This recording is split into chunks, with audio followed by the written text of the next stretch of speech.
all you pluslers and minions. This is Mikoy. Welcome back to another episode of TLT Podcasting. I am joined by my co-host. Poker 2004 here, and what was that pronunciation? Trust me, I've heard people talk about Plusle and mine and mispronouncing that as Plusle and Minon. Oh, what do you have to be to say it like that? French? Maybe, but there are worse Pokemon mispronunciations out there, and I will not stand for that. Okay, well, you didn't have to desecrate my ears with that. I will desecrate your ears with all this screaming. Anyway, last time we covered the round 6 recap and round 7 predictions. Today we're going to cover the round 7 recap, which features the 2 losers who were eventually knocked out from this bracket. There's only 2 matches that had happened, and I think both of them happened on the weekend. Yes, one happened on Saturday, the other on Sunday. Well, since I am in the Asian part of the world, you're seeing right now that it's Sunday and Monday, but it is, when you're living in the majority of the Pokemon community, yes, it would be Saturday and Sunday. Unfortunately, my Asian background advances me a day after. Okay, I don't think it's accurate to say the majority of the Pokemon community. I think it's more accurate to say the majority of the Tours community on Pokemon Showdown. That's right, you're all filthy Americans. That's what you are. Or you're -4 people. Because, like, to say the majority of the Pokemon community that's all over would the be world. Like the franchise, Yeah. which would be like all over the world and a lot in Japan, and like it would have been Monday in Japan. Yeah, it would be Monday in Japan. So still Asian supremacy rise up. So we're gonna cover now the losers bracket right now. Let's do it. Okay. Let's do it. First off, we have Terracotta beating Brain Damage Haver. And my god, these are all, well, most of the games are. It came down to one Mon sweeping the entire nation. Well, almost the entire nation, but you get the point. Yeah, these games were, something, alright? Brain Damage Haver, more like Brain Rot Haver, because most games really came down to just... Hey, I don't think that's terribly different. I know. Brain Rot Haver, Brain Damage Haver, it's basically the same thing. Alright, first off, we have Ubers, where first off that happened was... Okay, actually, since both games started off with Ubers, I'm gonna say the first turn that had happened for both of these series. They both started off with Koraidon killing the Ribombee instantly with dual wing beat, which is peak tech as according to S. Valor, but it is anti-webs as you brought up in the same chat. Yes, it's a tech specifically designed to counter webs. It's not actually new.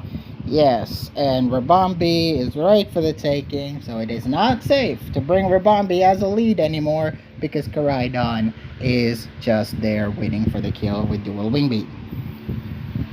You see, to my understanding, dual wing beat Koraidon is a tech that kind of rises sometimes and then falls off the radar, all in according to how rampant webs is at the time. Oh yeah, and still is to an extent.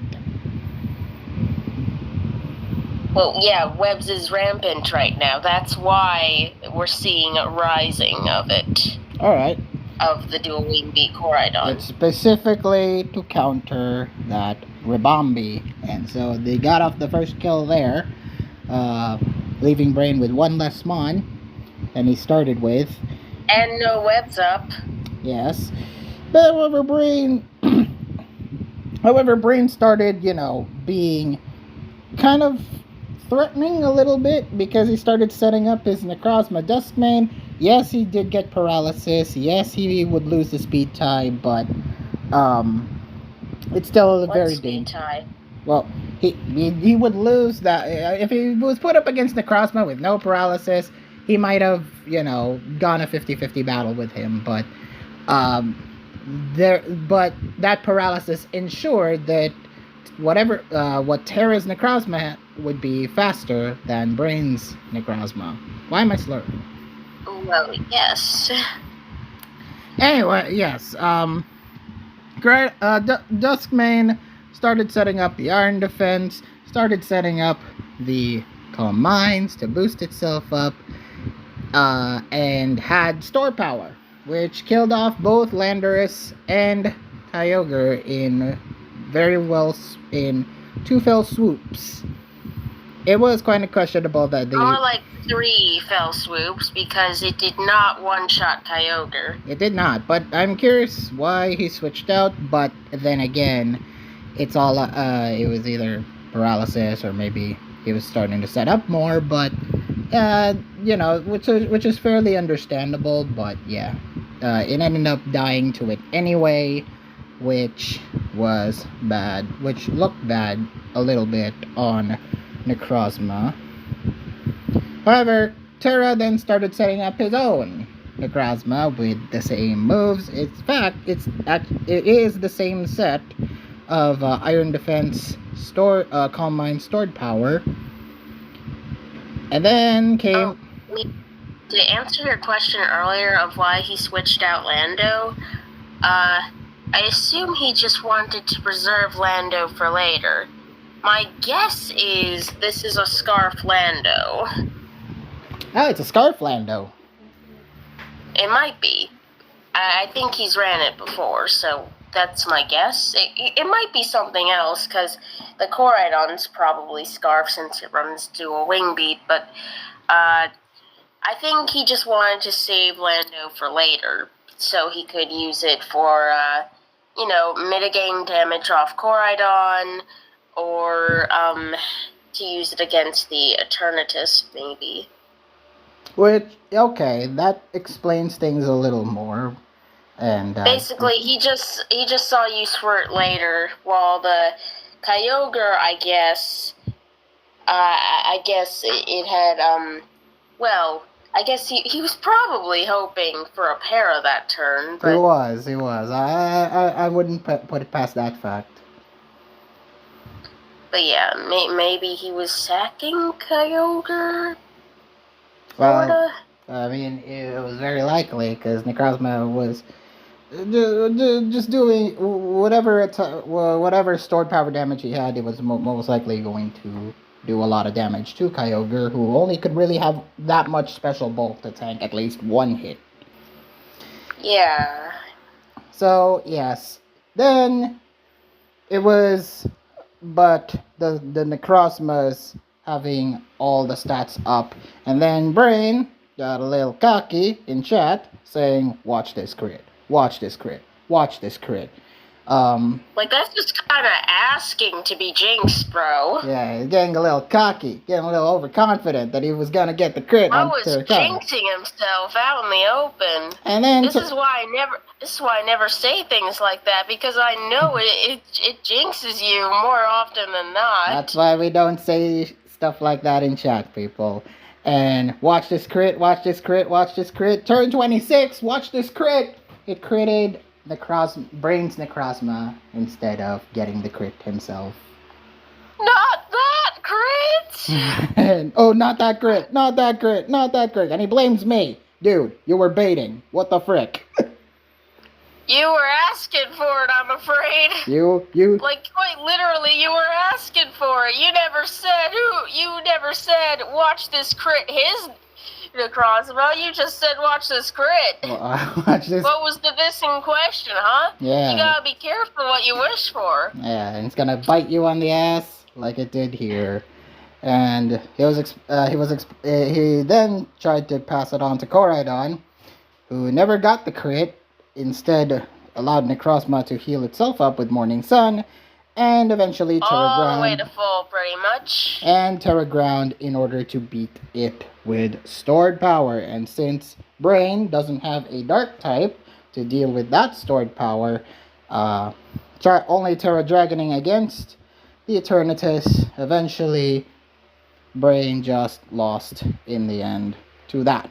Dark types aren't terribly common in Ubers, so Yeah. it's not. It's understandable. Yeah, it's understandable. Like, I get it. What dark types do people even run in Ubers? There's Dark King Eye. Gambit sometimes, but Dark what else Eye. is there? Darkrai, maybe. No one's running Darkrai in Ubers, boy.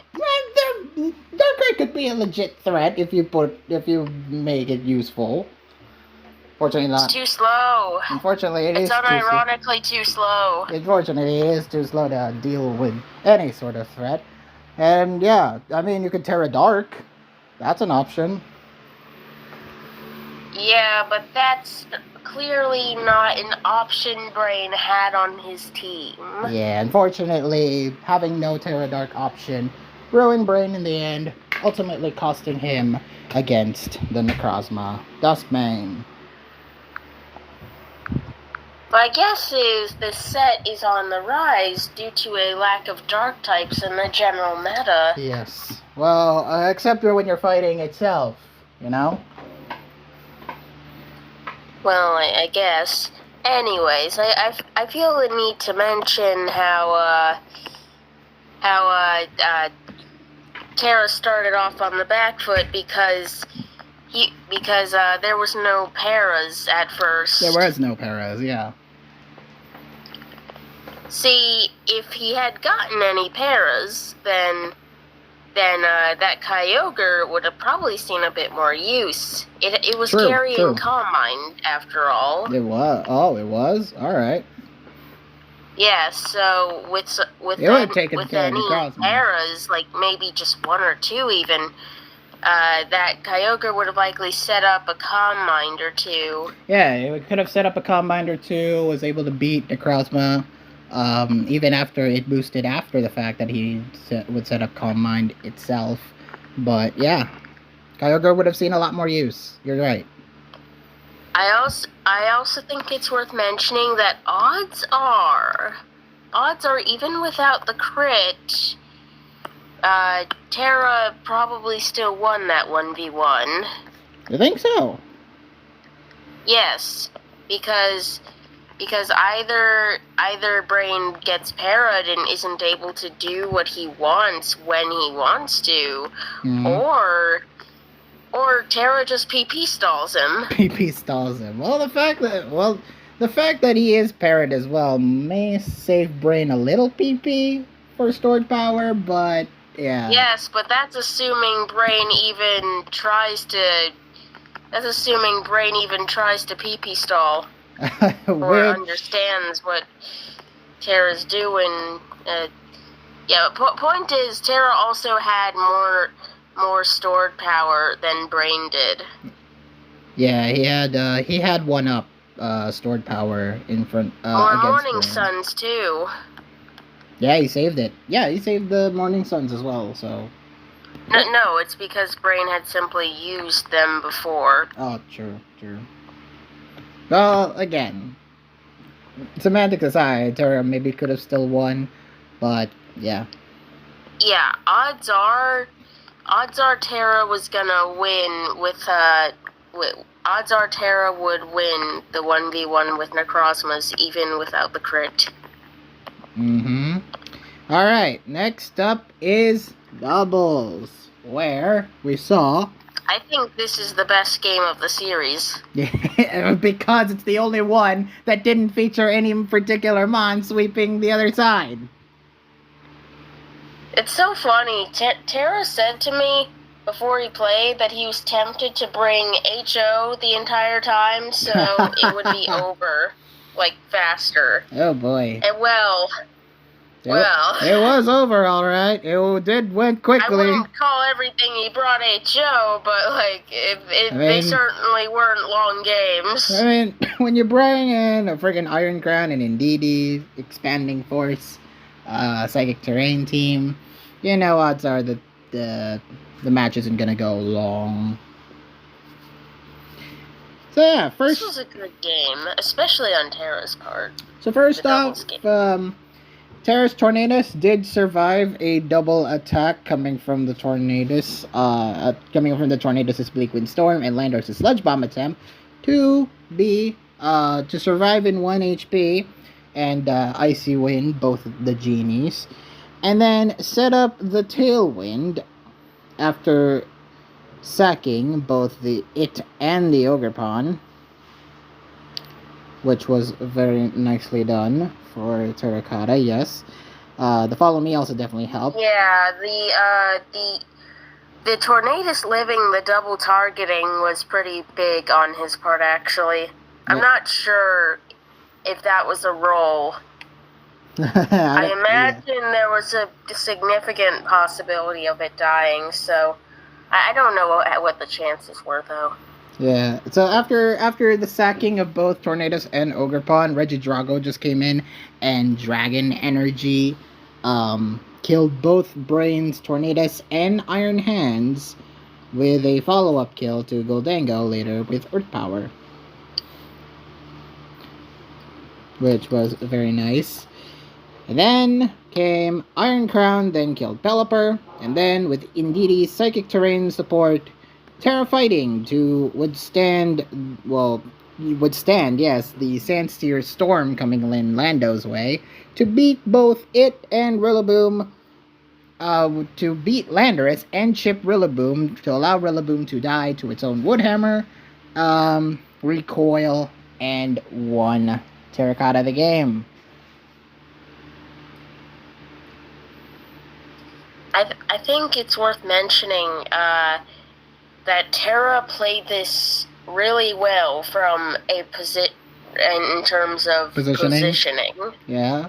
Yeah. Especially, let's see, it was late in the game. Let's see. With Iron Crown, when Iron Crown came in. Yeah, this is right around then. Indeedee was out. Yeah, blocking the fake out from the Rillaboom, right? Which is very nice. Yeah, not that it really mattered. Oh yeah, he missed the Sandsteer Storm as well. Indeedee actually dodging one particular Sandsteer Storm, but I don't think it mattered in the long term. Yeah, I don't think so. Yeah. But yeah, what I'm referring to is when Terra switched out, Indeedee? when Terra switched out Indeedee the following turn. Do you understand why that's important? I mean, save the side terrain, I guess. Yeah, because Brain can still change the terrain once Rillaboom comes in. Also, the fact that he killed Pelipper, meaning that Brain would have been left with Lando to switch in with Rillaboom to switch in with Lando, and then that allows Terra to switch back, changing the terrain to his advantage with Psychic. Yep, exactly that. That's why that switch was so good. Yeah, so very well played by Terra, very well utilizing the terrains to his advantage. Yeah, this was played really well on Terracotta's part, especially when you consider he does not play this. Not a whole lot, definitely. Bro, the last doubles game he played was versus me. Let that sink in. Terra played me in round 2. So that was 5 weeks ago. His last doubles game was 5 weeks ago. Against you. So, to say that he's lost a step, I mean, he's playing Brain in doubles, which, you know, he has to show his step, clearly. In fact, he has to show his prowess at least somewhere. Terra, this is the one tier I think Terra prepped a little bit for. Good for him. Because he actually played a test game. Yeah, good for him.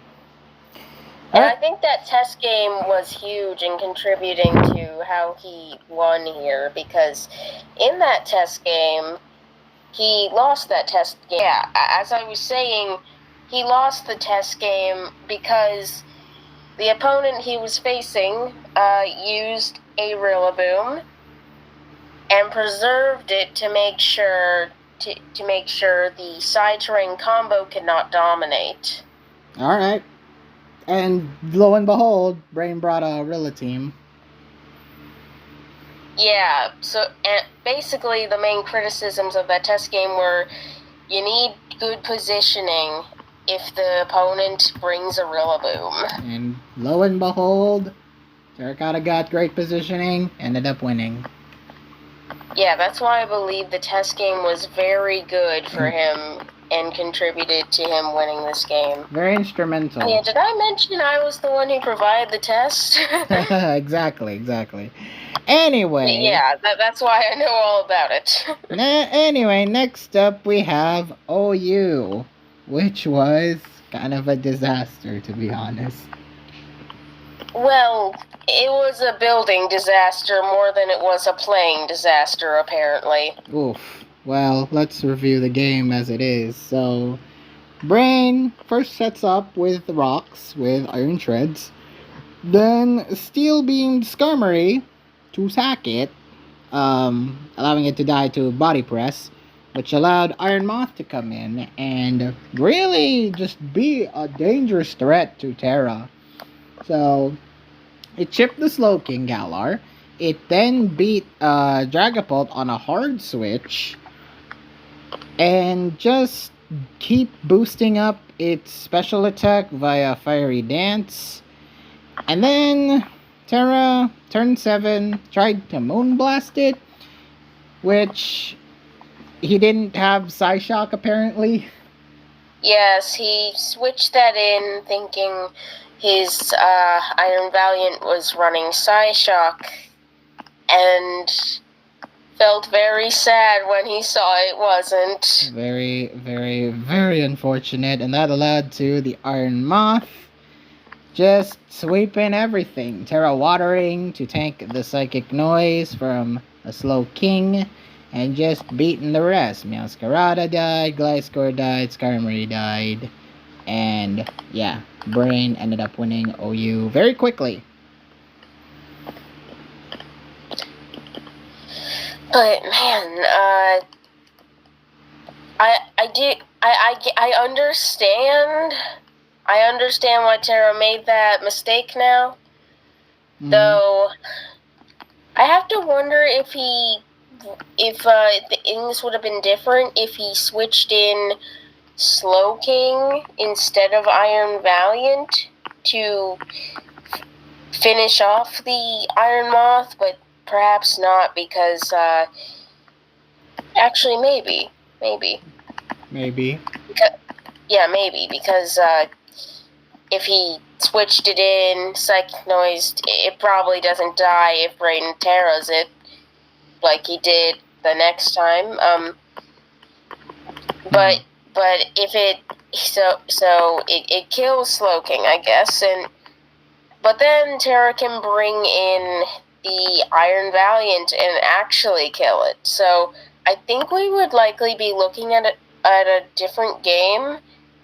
Well, result-wise, I don't know about that, but it would be different. It would be, in terms of sequencing, it would be very different if the Slowking Galar came first. Slowking Galar comes in, just does a Psychic Noise, does low damage even after Terra Water, Iron Moth, and then Iron Valiant comes in to finish off. Maybe. Yeah, because remember when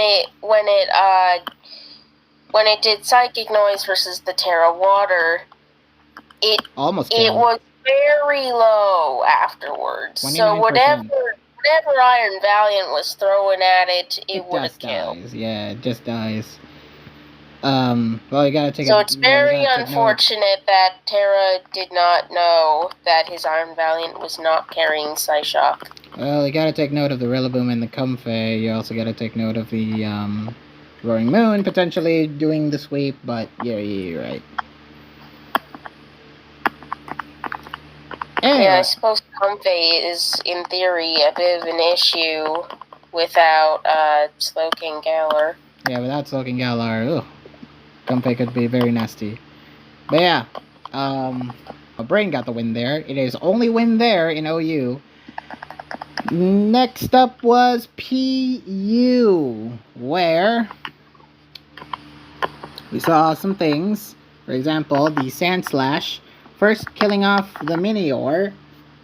The special Meteor, I should add. With Triple Axle. The way we just said that back to back made it sound like we're talking about a special Meteor with Triple Axle. Lol. Sand Slash killing the Meteor with Triple Axle, but then lost to Psychic Seed Delphox's Fire Blast. Then came the Scrafty, which set up the Dragon Dance against the Tatsugiri, dodging a Draco Meteor once on turn 6, and then keep setting up, beating the Indeedee, Terraferrying to tank Grafaiai's Acrobatics attempt before Drain Punching to kill that, and then just knockoff after knockoff, and even Drain Punch to beat everything else on Brain's team. Scrafty goaded. Pretty straightforward game. 13 turns, only lasting 13 turns, and Scrafty picked up the win, and Terracotta stays in the tour while Brain is out. Definitely a player that was very, very hyped and got really far. You will have to give him credit. He got really far and did surprisingly well in a couple of games. To fall at this stage is kind of a heart wrencher, especially to some players. But yeah, hopefully Brain comes back next year. I think to fall at this stage for a player like Brain, who is as new as he is and wasn't on anyone's radar, is more of an accomplishment than a bummer. Certainly shoots him up in credibility. He has room to grow, but it definitely does shoot him up in terms of credibility. Very, very yeah, nicely. Here anyway. Here. And anywhere else is very debatable. What? I said anywhere else, very debatable. Well, you never know. You never know. So, next up in the losers bracket, the other matchup that had happened was the matchup between Tempo de Anguria losing to Polo Ariosto.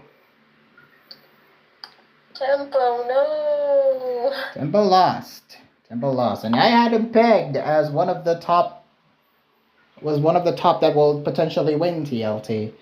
So I did it, but still sad about it. Well, after the favorites already have gone anyway, I picked Tempo as one of the pegs to win it. But it's very unfortunate. But unfortunately, he. And I will see who I have pegged as a favorite because I'm gonna jinx them if I do. Don't. You're not trying jinxing him. I like jinxing people. That's our job.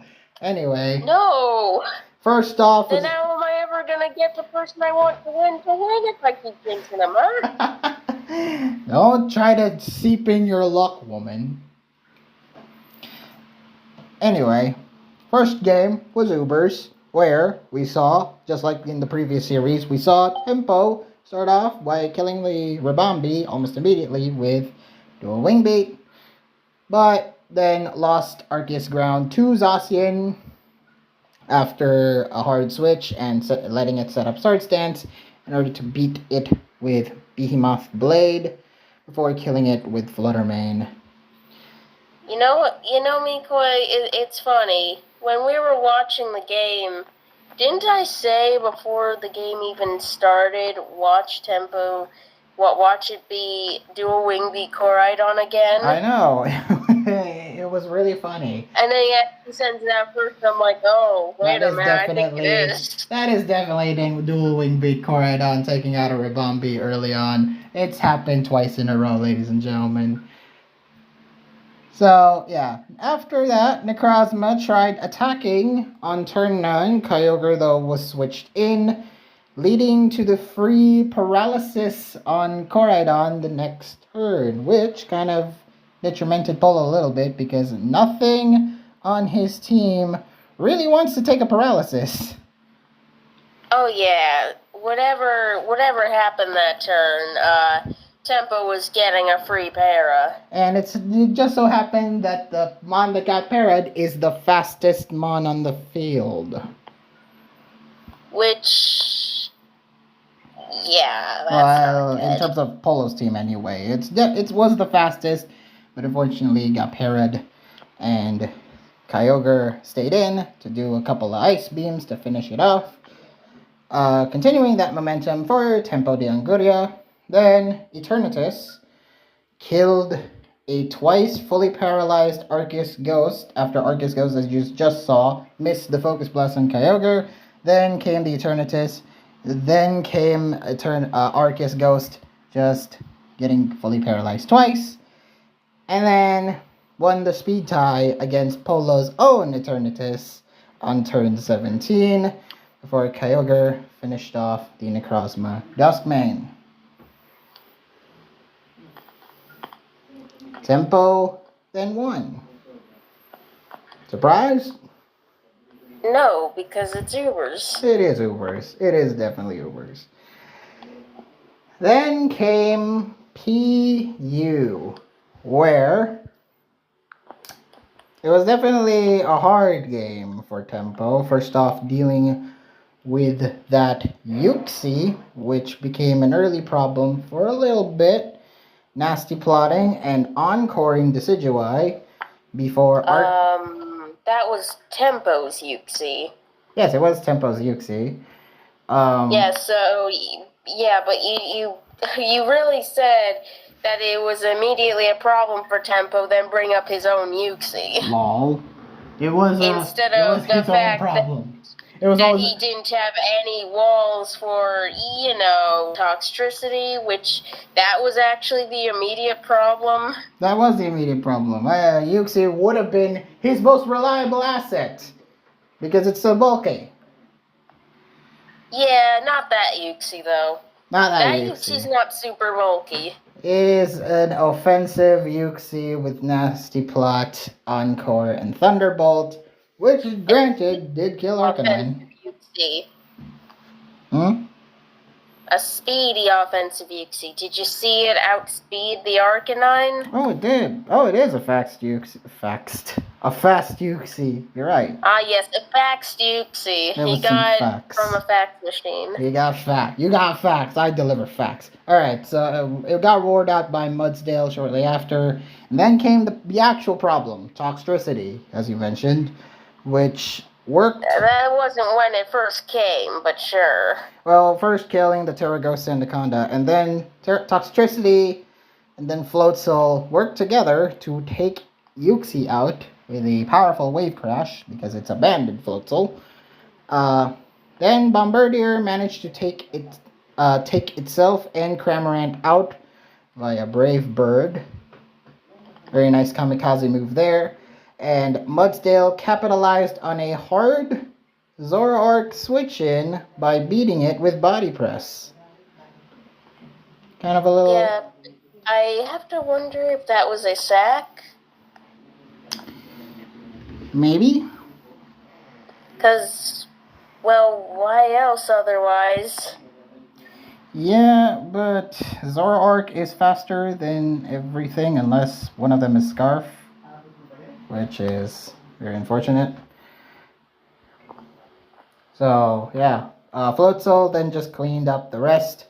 Terraghosting, beating the Arcanine, of course, with Wave Crash, and then beating up the Dunsparce shortly after to win for Polo Ariosto. Yeah, the Zoroark was faster than everything. Should have probably kept it as a win con, huh? You mean? Hmm? Do you mean it was faster than everything on Tempo's team? Polo's team, but yes. Unless it was Scarf. I don't think it was faster than Floatzel, was it? It's 339 compared to... Oh, right, 361. RIP! Well, yeah, I was gonna say, were you claiming Zoroark to be faster than a goddamn Floatzel? Doesn't look like it. Oh, Weasel friggin' faster than a looking Speed King. Anyway, unless it was Scarf. I don't know. No, the Floatzel, no, it was, the Zoroark. The Zoroark. I don't know, what? Were hazards up at the time when it switched in? Probably not. It was probably not. It was. It maybe it was boots. It maybe it was boots. Yeah, we don't know what it was, but I'm guessing due to the fact Tempo just sacked it like that. Yeah, I doubt it was Scarf, because then we'd be looking at a different game. Like, that Toxtricity would be fearing for itself, the Floatzel would be fearing for itself, everything would be much more scared if that thing was Scarf. Also, hazards were not up at the time, so we don't know. Yeah, I can see that now. Alright, well, fair enough. Floatzel, daily reminder for me then, Floatzel is faster than Zoroark. Just daily reminder for me in general. Anyways, the next up is UU, where Tempo at least got his win back. He started off very strong, however, got really unlucky early on with two particular instances. One was the Focus Blast miss on turn 2 with Thunderous against the Heatran. Yeah, that would have been nice if it hit. It would have been nice if it hit. But not before burning it, though. First off, the second instance was the Magma Storm miss on Tornadus. But not before burning it. Eventually getting a leg up when Heatran Terraghosted to block Excadrill's rapid spin attempt to trap and kill it with Magma Storm plus Earth Power. Also getting a crit along the way. The Excadrill onto the Heatran. And then came some weird moments. Like Heatran Terraferrying, but missing the Magma Storm against Enamorus, leading to it killing in return, and Latios eventually killing the Conkeldurr via Luster Purge. Well, I know the Heatran didn't officially kill the Enamorus, but it basically did what it set out to do, because the Enamorus was too low to do anything against anything else. Yeah. It was gonna die anyway, so why the hell not just sack it? Yeah, so Tempo let it die, so Tempo was fine with that. So yeah, the final turns we saw Greninja crit Oko the Zarude with Ice Beam, which didn't matter because it was Protean, but it was still... I mean, I get the feeling that when Tempo saw it was Protean, he felt a sigh of relief. Yeah, it did. Which led to Latios. But at the same time, it being Protean specs was a bit of an issue. Yeah, that would have been a huge issue, especially with what Tempo has remaining. 3 things that are weak to friggin' ice. Anyway. Yes, but he has something that outspeeds. Which is the Latios. The Scarf Latios. Latios eventually cleaned the rest, beating Greninja and Tornadus with the Draco Meteor, where Tornadus was low, beating that, and won the game. Tempo de Anguria with the 2-1 victory at this point. Yep. Next was RU. The long game where I fell asleep during the middle of it, but hey. I was having dinner during it, I think. I fell asleep, but it was a long and plotting game, but it was actually really well played. When going back to watch it, it may be long and plotting because it was 70 plus turns, but it actually was an actually really good game. For who? I don't know, for the winner, which is Polo. Actually, yes, it would have been the winner for Polo because, for example, both Wheeze and Galars managed to set up toxic spikes, managing to poison each other mons, and Tempo had the added benefit of having Chansey with Natural Cure. Oh no, Natural Cure. Heal Bell to heal off the poison from his side of the field. Well, it had Natural Cure too. It did have Natural Cure, but Heal Bell. I was more referring to Heal Bell, which actually gave him a leniency to be able to heal off its partners against the poison, managing that and block each other's rapid spin Cyclozar attempts while they're at it. Tempo doing that at turn 25, but Polo counteracted with Wheezing crit killing Palisand on turn 21 following the Dazzling Gleam. Oh no, Dazzling Gleam. Yeah, see, Strange you're giving Polo praises for this game. I think Tempo played it better, but that crit, I think it killed Tempo's chances. It did. That crit was detrimental. But the rest of Yes, it was, because that Wheezing would be dead if not for that crit, and we all know what happened with the Wheezing later. Wheezing just became a very, very hard thing to kill. This Wheezing Galar, too much to handle for poor Tempo here, because even though Chansey did manage to stall out Basket Legion to let it die to poison, and Terra Ghosted to block Cyclozar once again, that Wheezing, again, was really deadly because it got to heal off a lot with Pain Split, just healing health Actually, off of. On second thought, maybe if Tempo just didn't heal his Palisand on turn 29, that Wheezing would also be dead. Let's see. Oh, the Pain Split shore up. Oh, maybe, yeah. Wheezing wouldn't have gotten more health off of shore up, thanks to that. Yeah. I think Tempo should have just killed it. Killed it outright with Earth But Power, I guess he didn't. But I guess he didn't quite realize at the time how badly he needed it dead versus the importance of his Palisand. Yeah, that was very, very unfortunate. So that Wheezing Galar again became a major, major threat to Tempo, beating Tempo's own Wheezing Galar and Cyclozar after the latter managed to finally remove the toxic spike, so Tempo at least some sort of leniency, removing his hazards on the field while Polo did not.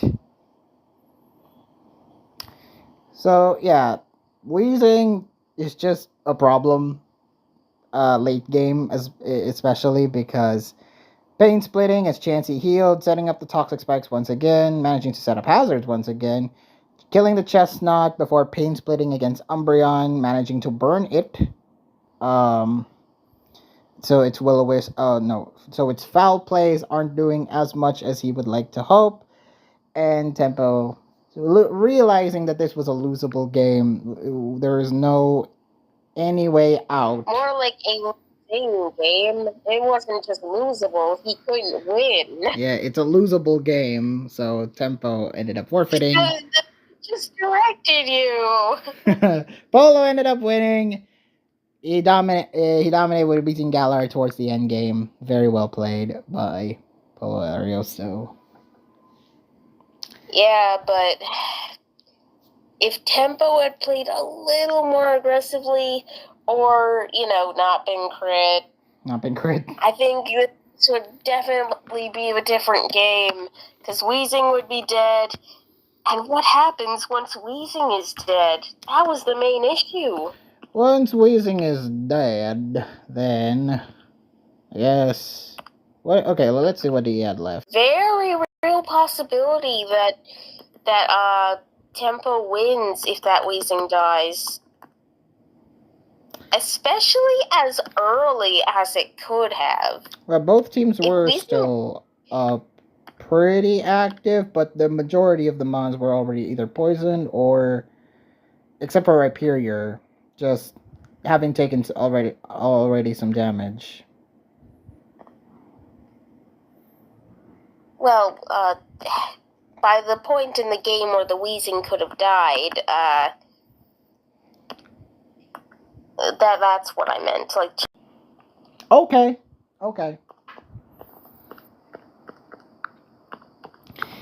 But yeah, this would have been a very different game. But in the end, Polo won. Nothing much else Tempo could do afterwards. Yeah. Next up is, well, actually, the final game was NU, where first. Yeah, this game was crazy. This game was funny, but also nutty, as you met. You said that it was nutty, but it is absolutely crazy because Bombardier, first off, got off rocks against Tauros, who absolutely killed it with close combat. Then Screamtail tried to do the noble thing by doing the Calm Mind and the Fire Blast against the Caparaja, ultimately OHKO'd by Iron Head shortly after. Then. Yeah, I was hoping Screamtail could get the sweep, but it couldn't. Although, if used in the late game, maybe it could have. You think so? Yeah, late game though. Like Screamtail is a great cleaner. It's not all that good when used early most of the time, especially if you have a Caparaja on the other side. Caparaja definitely is a big threat to Screamtail. Or the Diancie, even. Well, speaking of Diancie, the Diancie then set up Trick Room, which beat Porygon Z before losing to Polo's own Diancie's Meteor Beam. Polo's own Trick Room Meteor Beam Diancie, yes. Yes. And then Polo ended up Terragrassing the thing, surviving a crit Aqua Jet before defeating Tauros. That Aqua Jet didn't do jack as well against the Terragrass Diancie, but eventually killing the Tauros with Moonblast before Porygon Z took it out. And then, towards the late game, we saw the Caparaja use Custap Berry, but couldn't get the kill on Porygon Z, eventually dying to its Thunderbolt.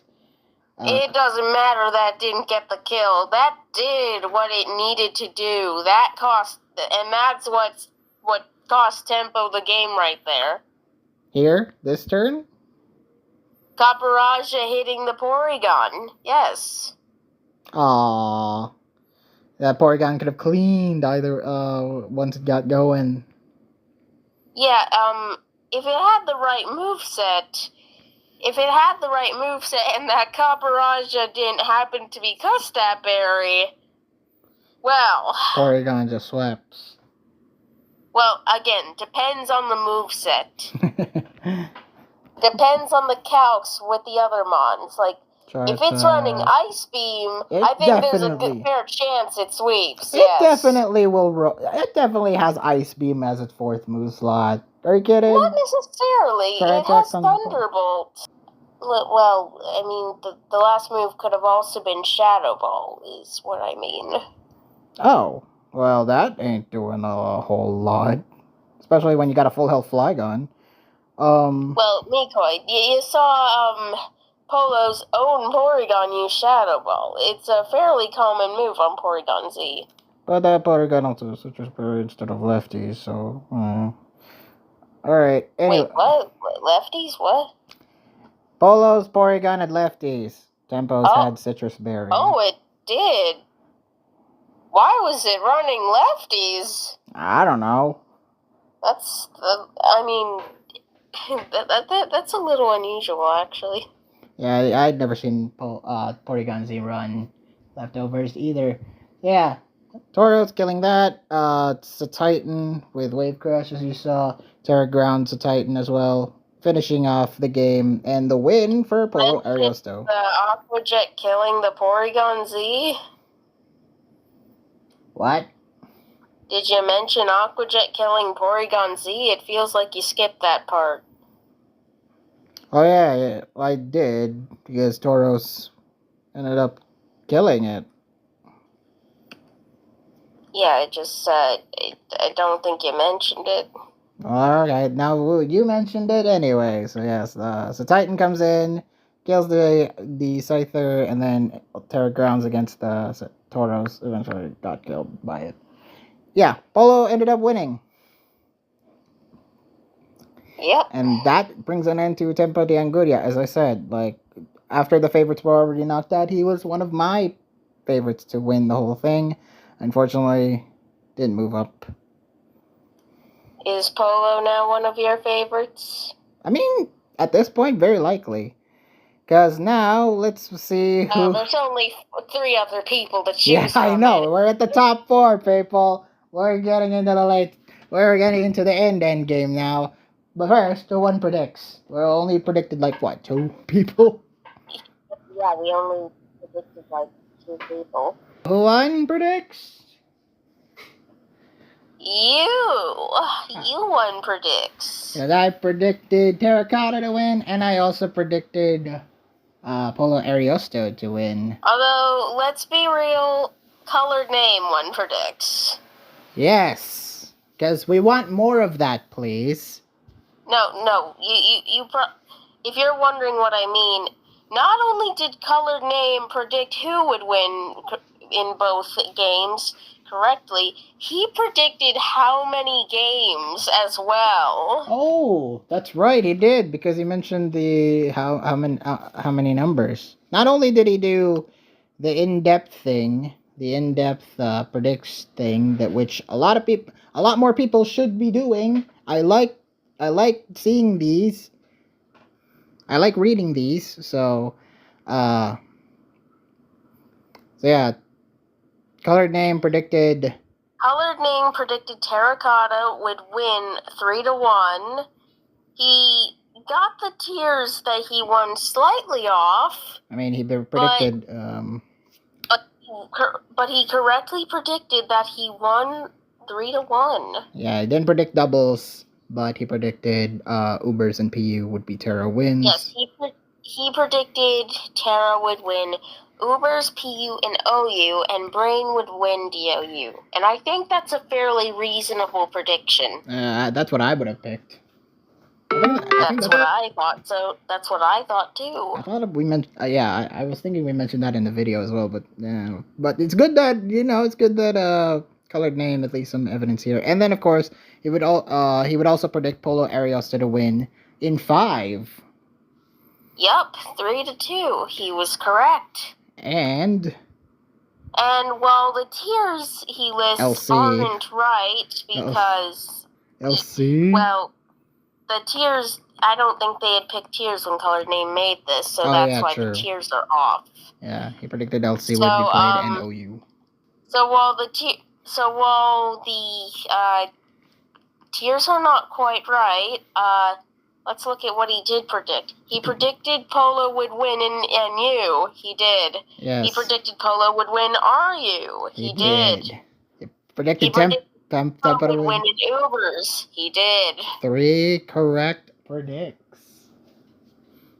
Yeah, and I guess he simply didn't know they'd be playing UU and PU. And PU.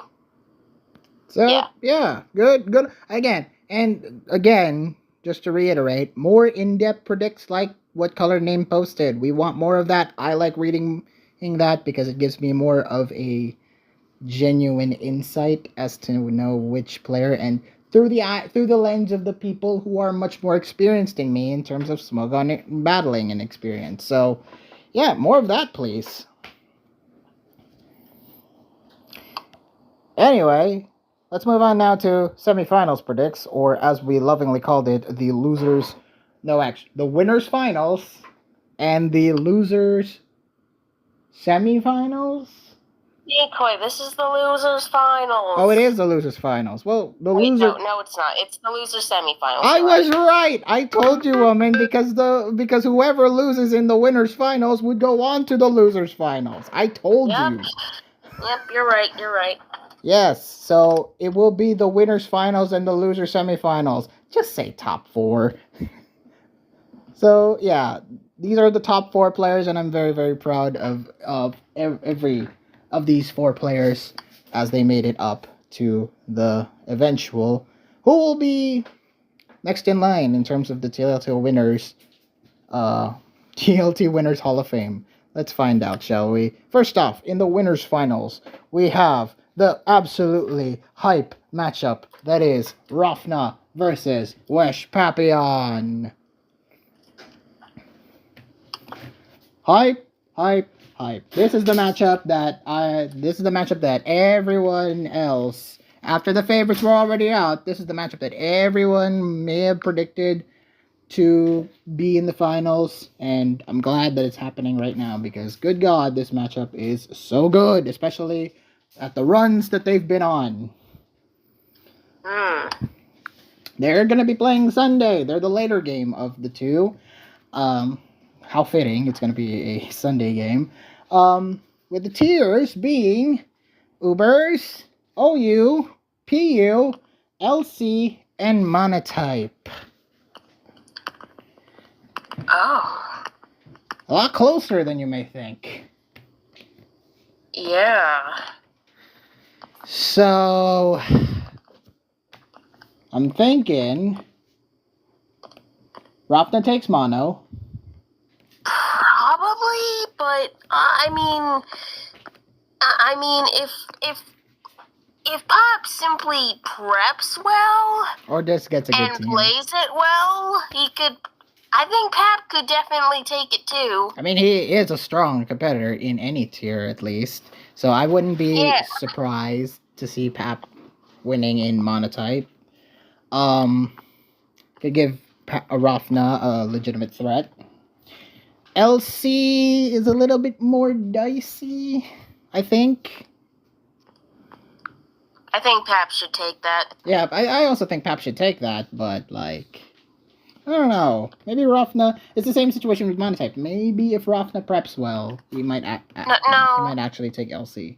You think? I think Pap still takes it out of sheer experience. I mean, true. The experience Pap had is well documented.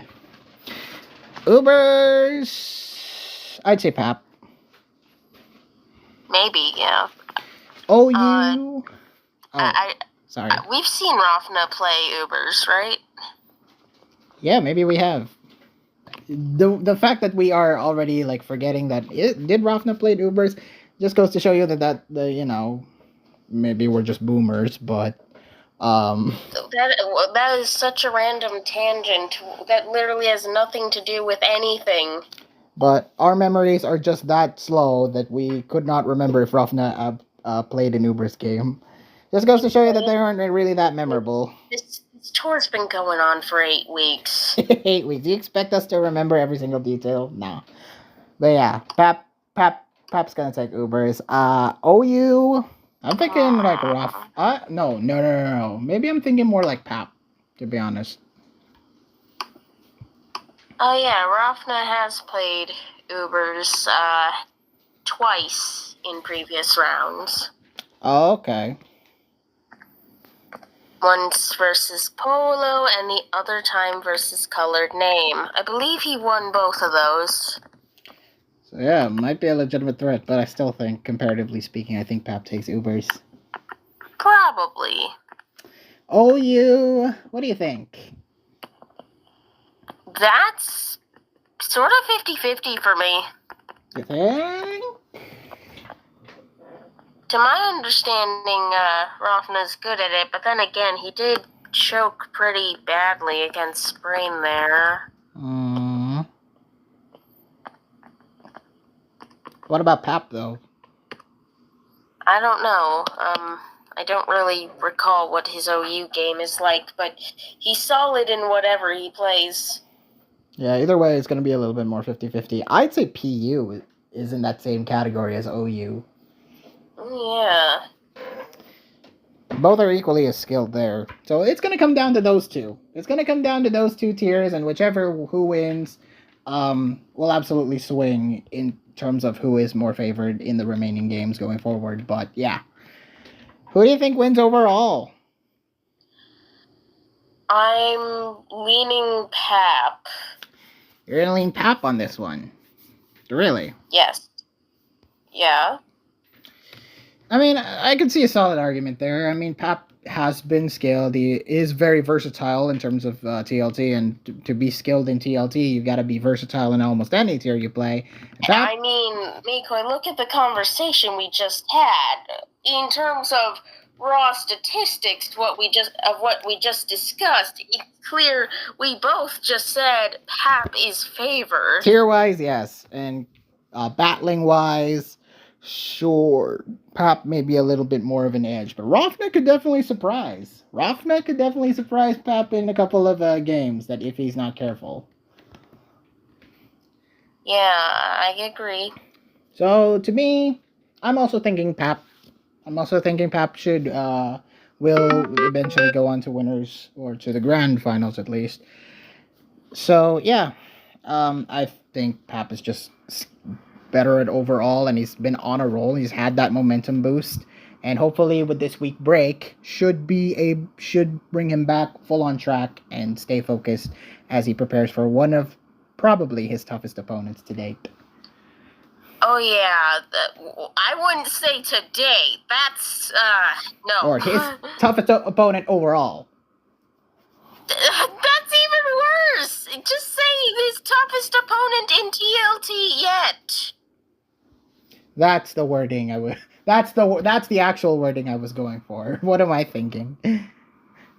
Well, you're being non-specific. That's why it sounded bad. So yeah, Wesh is facing his most dangerous opponent. Rafna is also facing his most dangerous opponent. So this is going to be a hype matchup either way. That is true. So yeah, this is going to be a very interesting game. Very interesting, and I would love to catch it live, and so we could record this because it's on a Sunday. So yeah. Let's see. Oh, right. They don't have a time. They don't have a time, but it's a Sunday. Speaking of something that has a time, the losers semifinal matchup, we have Terracotta versus Polo Ariosto. Ever since round 5, was it? Polo Ariosto has been kind of on a roll. He's been on a roll and has been outperforming other people when other people think that he's done for dinner. Like, the road stops here, but Polo just keeps outperforming, bringing them good tech and bringing some good teams, and just playing overally, just being like a good positioner, good player. What else? What more you can say? Although we say that, then Terracotta comes in and just absolutely, ooh. Terracotta's a very dangerous player in his own right, so they're going to be playing Saturday, 6 p.m. +1, and the tiers that they're going to be doing are Ubers, LC, UU, NU, PU. On a tier, on paper perspective, would you say Terra is favored?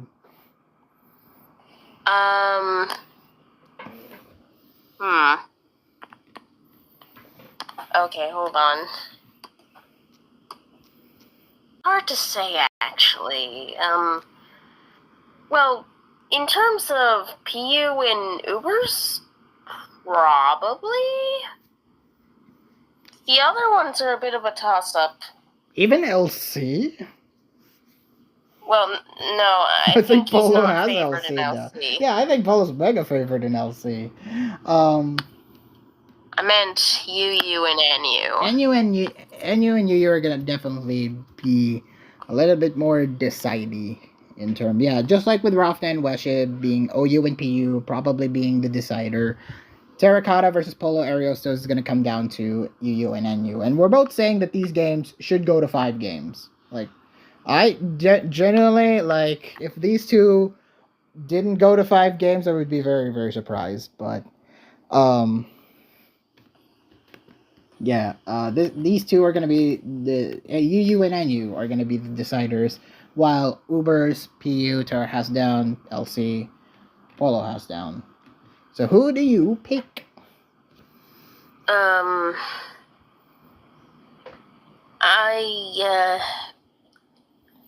think I picked Terracotta. All right. I would.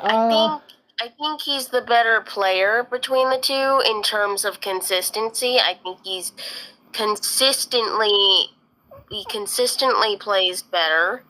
I mean, we just saw in the last round that Terracotta, when he gets a good positioning in, he's absolutely sweeping. Terra's a fast learner, I think. Oh, definitely. And Polo, that's not to discredit Polo, though. Polo is a worthy player in his own right, worthy of making the top 4 here. However, I am going to go with Terracotta as well, because I think the experience and the level he's played at is a little better than Polo Ariosto, but I won't be surprised if Polo takes LC and then the rest go to his favor. Terracotta's favor? Polo's favor, I mean. But, yeah. What? I was talking about Polo. I thought you were predicting Terracotta. No, I was predicting Terracotta, but I wouldn't be surprised if Polo, if, for example, plays LC, wins that, plays UU, wins that, and then eventually wins the either PU or NU. Okay, true, I guess. So, yes. I'm going with Terracotta as well. Oh, yeah, what has Pick been predicting for both of these? Pick said Pep and Pick said Terracotta. Alright, so we're all in agreement. We're all pacifista. There's no disagreeing opinions here. We both think Wesh and Terra will win these games. But good luck to all 4. Absolutely. Good luck to all 4. Hopefully there's no hacks, but will likely be hacks. I am totally jinxing you all 4 of you right now, so don't listen to me. But what I will tell you though is to like, comment, and subscribe. Click that notification bell so you when there's a video once it comes out. And we'll see you next time when we talk about winners finals and losers semifinals predicts. And the eventual grand finals. Yep. Alright. Thank you all for watching. This has been McCoy, signing out. Goodbye. See ya for losers finals.